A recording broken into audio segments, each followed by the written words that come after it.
The Halo trilogy are some of my favorite games ever made. Something about stabbing a 13-foot-tall assault alien with an energy sword to heavy metal music never fails to make me smile like an idiot. But what if Master Chef decided that he wanted to end this war with as few casualties as possible? Today, I'm here to ask and answer a question that no one has probably ever thought to themselves. What is the fewest amount of enemies you need to kill to beat the Halo trilogy? Now before we begin, I'm going to establish some rules on how I'm going to do this challenge. Simply put, I'm not going to damage an enemy unless I have the intent to kill them. No melee, shooting, grenades, vehicular manslaughter, etc. What this means is I can't just shoot an enemy a few times and have whatever's nearby finish them off. If I accidentally damage an enemy, or even worse kill an enemy, I'm going to reload to a previous checkpoint. However, enemies that actively commit suicide like the Flood Infection or Carrier forms won't count. Neither will any enemies that I haven't damaged. For a few examples, if my allies kill them, they kill each other due to friendly fire, or they're simply battling other enemies, none of those will count. And lastly, any hostile actions that don't directly injure the enemy are also allowed. There's a lot of cases where I've done something like throw a grenade nearby to stop incoming forces, or shoot into the sky to draw attention, or hijack vehicles that I need, but if I injured anybody during that process, I would reload to the last checkpoint. I already know I said lastly, but the difficulty will be set on easy for obvious reasons, and there'll be timestamps down below for each game for viewing experience. Without further ado, let's jump straight into Halo Combat Evolved, starting with the Pillar of Autumn. Fortunately, the first mission on this journey is rather straightforward.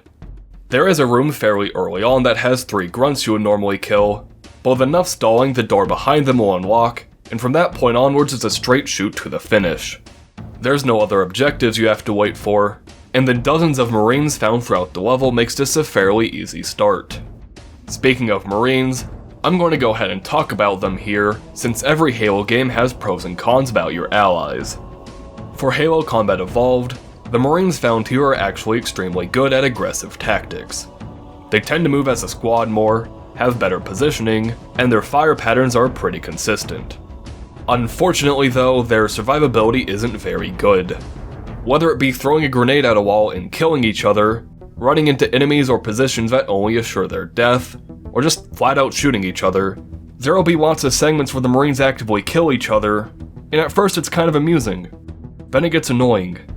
Really quickly. I'm going to go ahead and say that Halo Combat Evolved is probably the most luck-based out of them all. Because there will be times when your Marines move as a coordinated squad and they will fuck everything up. But then they'll do this. And this will more than likely force you to reload. It's kind of frustrating. To directly segue this into the next mission, on this particular segment, I'd reload to the last checkpoint 3 times, and even restart the entire mission because my Marines constantly ran into enemy fire and plasma grenades. Luckily, once we survived on the 3rd try, a Pelican drops down a Warthog, and the rest of the mission was infinitely easier. For a thematic that's a universal in this entire video, whenever you have a Warthog, life is pretty good. After this, no more Marines died for the rest of the level, although I did replace my passenger Marine with an even cooler one that had a sniper rifle. These 3 absolute troopers were so lethal that they were able to beat the entire mission all by themselves. Well, not really, I was there, but you get the point. After this was Truth and Reconciliation, and it wasn't very fun. The segment before you reach the titular ship is pretty easy. You get reinforcements right before the grav lift, so you can happily skip over every enemy. But as soon as you get on board, you're going to want to strap in. When you arrive on the ship, you start with 5 Marines, but you have to ensure that those 5 kill everything up until the cargo bay. And that's almost entirely up to luck. Sometimes your Mareeps are a kill squad that could single-handedly beat the entire campaign, and other times they throw a grenade at a box and kill themselves. What makes this even more frustrating is it's entirely possible to softlock yourself here.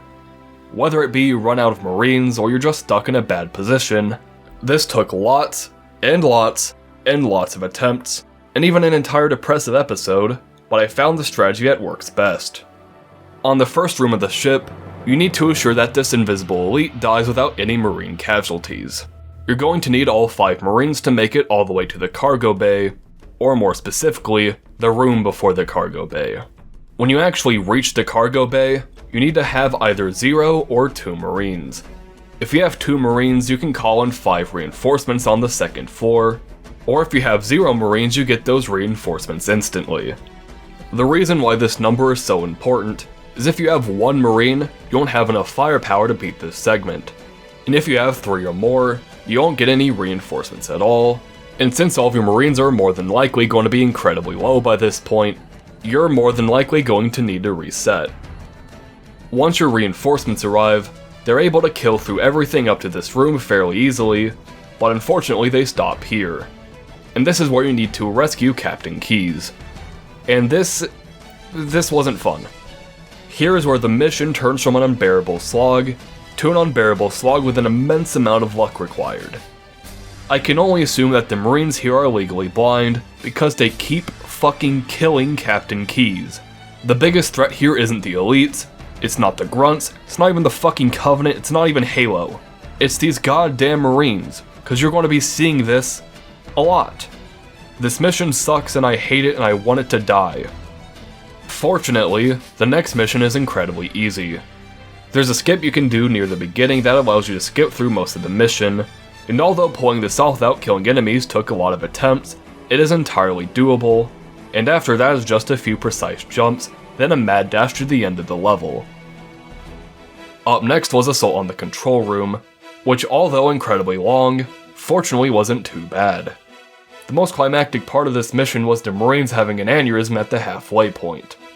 I can only assume that they realized their only purpose in their fabricated life is to be a slightly helpful asset in a monotone 19-year-old's shitty video, and had such a violent existential meltdown that the only thing their bodies are capable of doing are squirm and writhe in absolute torment. Don't you worry, buddy, we've all been there before. After this we can beat the mission, and move on to 343 Guilty Spark where the Flood are introduced. Luckily the Flood is pretty tame here, namely the lack of fucking rocket launchers that ruined so many playthroughs, so you could run through the entire mission fairly easily. The only exception to this are a few infection forms that you have to tank, which like I said at the beginning, don't count since they're a suicidal enemy. This feeling of comfort completely shatters in the library, which as many of you who have ever played Halo 1 could have guessed, is still the library. There are some great channels out there that have criticized the remaster for making the Flood levels less scary, and although they do have great and valid points, I assure you none of those people have ever felt the dread of powerlessly running in circles from Rocket Flood while a dumb robot opens a door incredibly slowly. There's nothing in this series that can, or ever will, reach these levels of fear. I could go more in depth, but there's only a limited amount of times you can say, I pissed my pants running in circles because of rocket launchers, before it was evident that you got the point. But absolutely nothing in this level could have prepared me for the next mission, 2 Betrayals. If Assault on the Control Room was like a marathon, 2 Betrayals is like a marathon, but the ground is replaced with nails, the sky is raining fire, and your shoes have been replaced with iron bricks. This is an extremely elaborate metaphor to say, this really wasn't fun. The level starts off as all good levels should, getting shot to death by lasers. After this onslaught, you gain access to the Banshee and your EMP. Although the first reactor was fairly easy, everything afterwards is all downhill. Remember how I said the only annoyance in that mission was the invisible elite? Well, that's been upgraded to a rocket launcher flood, and there is going to be a ton of them here. And almost all of them are in incredibly claustrophobic positions, and they also have a tendency to spawn from thin air. If you can even believe it, this somehow gets worse. Since you're not killing anything, checkpoints are incredibly few and far between. When death is rewarded with being sent back 7 minutes, the dread that these enemies induce is amplified by about 20. When you have to deal with wraiths, banshees, ghosts, warthogs, fuel rod cannons, energy swords, shotguns, you get the fucking point. Everything is here and it's all bad. Eventually, after like 28 years, I was able to get through this hellscape without killing anything, and move on to Keyes. Fortunately on Keys, there's a lot less to worry about. Most Flood don't have access to the fuck you launchers, and are oftentimes in combat with the Covenant on board. I originally thought you had to kill the Flood in this room, but with enough stalling you can instead opt for Master Chief to get brutally beaten and shot to death, instead of harming another precious life. That statement kinda falls flat during the same cutscene, but I digress. After this, all you have to do is land 2 jumps to reach the Banshee, and move on to the final mission of Halo Combat Evolved, the Maw. The first part of the Maw is incredibly easy. You can run through everything up until the bridge, where you have to have 3 Covenant die either by nearby Flood forms or friendly fire, then proceed to the next checkpoint. The next part is a bit more tricky. Although there isn't any goddamn rocket flood, you're constantly in claustrophobic hallways, so you're almost never going to get a good opportunity to heal up. Destroying the 4 fusion reactors isn't too difficult either, as you can pretty easily run past all the flood up to the 3rd floor, shoot a rocket straight into it, rinse and repeat, then get onto the elevator. Although this is home to the shittiest Dark Souls boss of all time, you can lure him out and move to the final stretch of the game, the iconic Warthog Run. Both Warthog runs bust out a strategy that I'm going to dub the insurance fraud strategy. Simply put, if an enemy decides to be particularly dickish and stand in front of your car, there's very little you can do other than slow down and hope they roll out of the way. Sometimes they do, and sometimes they don't. Overall, pretty decent strategy, I like it. Other than that, this segment still plays out the same. I was able to reach the longsword, escape Halo, evolve combat, and become the true Master Chef. Counting up all the kills, there were 0 kills. Miraculously, it's entirely possible to beat Halo Combat Evolved as a pacifist. Now I could have left the video here. I could have just uploaded, can you beat Halo Combat Evolved as a pacifist? And the answer would be yes. And before you argue that this isn't pacifism, it literally is. There's an achievement that outlines the rule of pacifism. I win, you can't argue against me. But I'm not just any YouTuber, I'm a YouTuber with severe mental deficiency. We're going all the way, starting with the next game, Halo Combat Evolved Even Further Beyond. The first 2 missions were completely brutalizing. Sergeant Johnson was just too menacing. I almost couldn't get myself to do it. But with enough perseverance, we were able to move on to Cairo Station. Something new that we gain access to here is the ability to swap weapons with your allies. This will be incredibly useful throughout the next 2 campaigns, and it's particularly fun in Halo 2, since there's so much diversity in allies and the weapons they can use. You're not just restricted to Marines and the occasional Sentinel. Throughout the campaign you're also going to have ODSTs, Elites, Grunts, and motherfucking Hunters. Coming from a factual and completely objective standpoint, any game that you can control Hunters is infinitely better than any game that you can't control Hunters. Because of these reasons, the allies in Halo 2 are probably the most versatile and balanced of the original trilogy. They are a bit more passive compared to Combat Evolved, but they'll typically know which fights to take and which fights to avoid. Back to the mission at hand, Cairo Station was overall pretty simple until the very end. Although there are a few segments you have to actively body block for your Marines, it's nothing that I haven't done by this point. That is until you reach the end of the mission, where there is an entire room full of enemies surrounding a bomb that you need to defuse to beat the mission. I was originally scared that the death count was going to skyrocket here, but there is one savior in the dark. A true shining beacon of hope in the darkest night. Here's Jeffrey. Jeffrey isn't the most handsome Marine, or even the most brave Marine, but with enough motivation and tactical shoving, he was able to eliminate all the enemies surrounding the bomb, which allowed us to move on to Outskirts. To make this incredibly brief, Outskirts is quite possibly the most boring mission yet. You do start the mission with a chapter of Marines that can clear the first half. If you're a true Halo gamer like me though, you know about this jump because of the Rex Sword and the Skull. More importantly for this video however, you can skip through the entire first half of the mission, then get on board a Ghost, and speed through the entire level with literally no opposition. There's nothing here. And Metropolis was mostly the same, except for one key difference at the end, the Scarab. The Marines on the bridge do a pretty good job at killing the ones on top, but the 3 elites piloting the Scarab are a completely different story. The 2 pilots really don't like to get out of this area, and the Ultra is basically a Dark Souls boss. If jumping around for 30 minutes while avoiding getting stabbed to death is your cup of tea, firstly, what the fuck is wrong with you? And secondly, we're not doing that. Instead, we're going to drive a Warthog onto the Scarab with 2 Marines. The original plan was to have the 2 Marines on board kill all the elites, but what happened instead was, well, just like me, the nicest way to put it is special at best. If you want to see a full clip of this, I'll include it in the description below. It was incredible, entertaining even, but incredibly concerning. The mission after this was the Arbiter, which is the first mission in which you unlock Covenant allies. For a pro tip for anybody who ever wants to try this for whatever godforsaken reason, give every elite energy swords.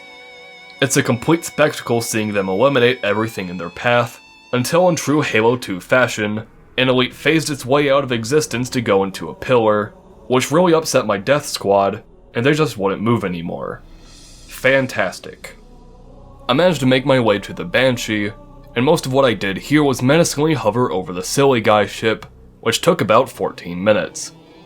Up next was the Oracle, which was our first encounter with the Flood in this game, and it's a pretty alright time in all honesty. The elevator segment, albeit long and obnoxious, can be solved by tactfully running in circles slowly. The next room, on the other hand, was a bit more difficult. I find that the Flood almost always overrun the Covenant here, and when that happens you need to find a way to have the remaining Flood kill each other. It's no truth and reconciliation, but it's still pretty obnoxious. Once you manage to do that, you go on a slightly less involved elevator ride, whack some pillars, and engage in an exhilarating boss fight against the Oracle. It is with a heavy heart that I have to say, this is where the first mandatory kill of Halo is located. As far as I could tell, there's no possible way to get your Covenant allies in here, so you're going to need to slaughter him. Deus Vult his ass into the afterlife, and move on to Delta Halo. This is yet another level that is entirely defined by its ending room. I played through this normally and couldn't find a way to get the Marines to the final room, so what I did was go back to a previous point, drive a ghost out of bounds to the same room, position the ghost where it can't move, and have the elite with the energy sword hijack the vehicle.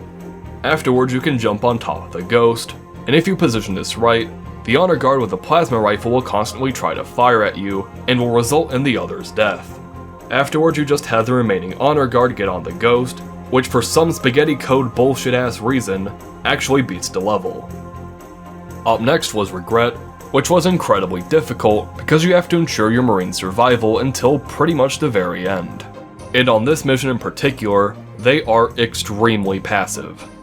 I know I shouldn't blame them since I'm tasking 2 Marines with killing an entire Covenant stronghold, but that doesn't mean I don't get to be petty. After Dark Soul himself comes onto my elevator and fucks me to death, I took the last gondola and moved on to the final room with the Prophet of Regret. Just like the last boss fight, there's no possible way for your allies to kill the Prophet, so feel free to punch him out of his gaming chair and move on to the Sacred Icon. This was yet another classic run to the end mission. You could run past everything until the final room, where your Covenant reinforcements need to hold out against the Flood.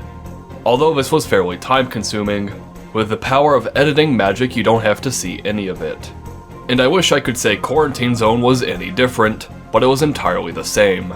So we're going to skip over to every legendary player's favorite mission, Gravemind. This absolute godsend of a mission started tormenting me even on easy. Before you leave the room that you literally start in, you have to kill at least 10 enemies. This one room single-handedly sextuples our kill count, and I'm sad that I have to use the word sextuple unironically. After this was the prison segment, which although has a ton of mandatory enemies, you can skip over doing some voodoo bullshit that I'm incredibly bad at. If it isn't evident by now, I've been shamelessly ripping off a ton of speedrun strats for this run, so I'd actually love to shout out these lovely creators who helped me immensely, because if it weren't for you, I'd probably be a lot more miserable than I already am. The rest of the mission after the prison segment is just running for dear life, except for the Breaking Benjamin room, in which for the first time in Halo history, somebody actually listened to Cortana and sat this one out. However, as I've come to realize, Cortana was actually a bitch using reverse psychology on me, because this doesn't work at all. The brutes will almost always die out, so you have to get crafty with how you deal with the remaining Covenant forces. I found the best way to do this is to hide out in this crevice, drag a few enemies in there since they won't attack you, and whatever forces on the outside will constantly try and shoot me, and kill whatever enemies are on the inside. With enough time you'll reach the next checkpoint, proceed into the last room, and beat the most beloved level of the entire series. On the complete contrary, Uprising was almost 6 minutes of high-octane gameplay, and if you think this was crazy, you haven't seen anything. High Charity was an astounding 8. That's YouTube hyperbole, for there's literally nothing stopping you from just running through everything and beating the level. After this torment was the final mission of Halo Combat Evolved even further beyond, The Great Journey. And let me tell you, this lives up to its fucking name. The first few minutes consisted of me being sad that Spectres weren't in more Halo games. Then I saw 2 Hunters, and my 7-year-old boy brain activated and went, wow, Hunter's cool. And they proceeded to completely annihilate everything in my path, and the best character in Halo gets on board the Scarab. But I found out that he's constantly trying to shoot a Wraith that won't get out of cover, so I had to unleash my inner Kansan Yeehaw and corral an elite with a Banshee. Once he tore it to shreds, I got back onto my Spectre, and did what very well may be the best glitch in video game history. If you don't know about the magic that is Sergeant Johnson cloning, you're about to find out. With enough Spectre parkour, you can get the vehicle into the room with the final boss of the game, drive it right near Sergeant Johnson. You can begin to amass an armada of Johnsons which will completely face tank the gravity hammer and gun him down in perfect crouch formation. It's absolutely beautiful, truly a perfect ending for a perfect game. And with that, Halo Combat Evolved even further beyond has 1 kill in the Oracle, 1 in Regret, and 10 in Gravemind, making our total kill count for the game 12, and for the entire series, still 12. Math is hard, but don't you worry, I will do preschool edition for you. Up next, as you already could have guessed, is Halo Combat Evolved even further Beyondest. Sierra 117 isn't anything we haven't seen up to this point. Run through the mission, get to God's containment cell to unleash his fury onto the planet, hide in the corner from all the big silly guys who want to shoot you, and after enough hiding, the Pelican will land near your position and you can get on board to move on to the Crow's Nest. A lot of this mission was ensuring my Marine survival, but now it's time for Davey's mandatory Halo AI talk here. The good news is that there's a new prominent ally that will show up frequently throughout the game, the Arbiter. Any segment where the Arbiter is with you is possible, as he is unkillable and, most of the time, ravages almost everything. This does come with a huge downside though. The fucking AI in this game is almost as pacifistic as me. There are going to be segments where a fight that should realistically take 4 minutes take half a fucking hour because the Marines have a crippling wall humping fetish. It's a very serious issue. Fortunately, the level layout on Crow's Nest was good enough that I never encountered the issue here. Unfortunately, there is one prominent issue on this mission, and that is this room right here. In a previous playthrough of this exact challenge, which, by the way, was entirely wrong, I spent over 3 hours to see if there was some obscure way I could have the Chieftain die to friendly fire, and it seems virtually impossible. I can't tell if he's either immune to friendly fire or if he's just insanely bulky, but either way I don't think there's a single feasible way to avoid killing him here. Luckily, the Chieftain is the only enemy that is required to die to move past this room, so the kill count is only going to raise by 1. After that is an annoying room where Arbiter has to kill everything, but everything afterwards is just a straight sprint to the finish. On the next level, Salvo Highway, functionally it's pretty basic.